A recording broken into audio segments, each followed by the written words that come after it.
தற்போது கிடைக்கப்பெற்ற முக்கிய தகவல். போடிநாயக்கனூர் தொகுதியிலே ஓபிஎஸ் படுதோல்வி, அதிமுகவுடைய வேட்பாளர் மாபெரும் வெற்றி.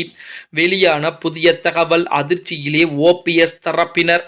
நண்பர்களே, நம்ம போடக்கூடிய வீடியோக்கள் உங்களுக்கு பிடிச்சிருக்கு அப்படின்னா மறக்காம லைக் அண்ட் சப்ஸ்கிரைப் பண்ணிக்கங்க.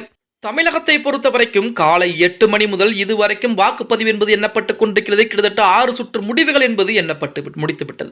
இந்த 6 சுற்று முடிவிலே தமிழக வெற்றிக் கழகம் முன்னிலை வைத்துக் கொண்டிருக்கிறது. 2ஆம் இடத்திலே அதிமுக, 3ஆம் இடத்திலே திமுக இருந்து கொண்டிருக்கிறது. தமிழக வெற்றிக் கழகத்தை பொறுத்த வரைக்கும் 106 தொகுதியிலும், அதிமுகவை பொறுத்த வரைக்கும் 65 தொகுதியிலும், திமுகவை பொறுத்த வரைக்கும் 56 தொகுதியிலும் வெற்றி முன்னிலை என்பது இருந்து கொண்டிருக்கிறது அப்படின்னு சொல்லிக்கிட்டு இருக்காங்க.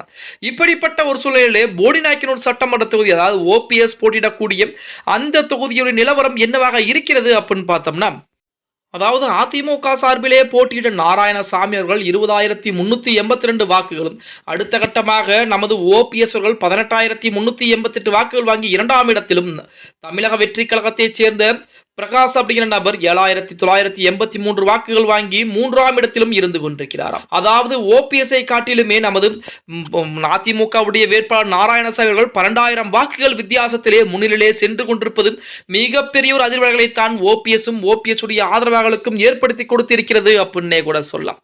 பொறுத்திருந்து பார்க்கலாம். அடுத்தடுத்த நிகழ்ச்சி நமது சேனலை கண்டுகளிக்க மறக்காம நம்ம சேனலை ஃபாலோ பண்ணிட்டே இருங்க.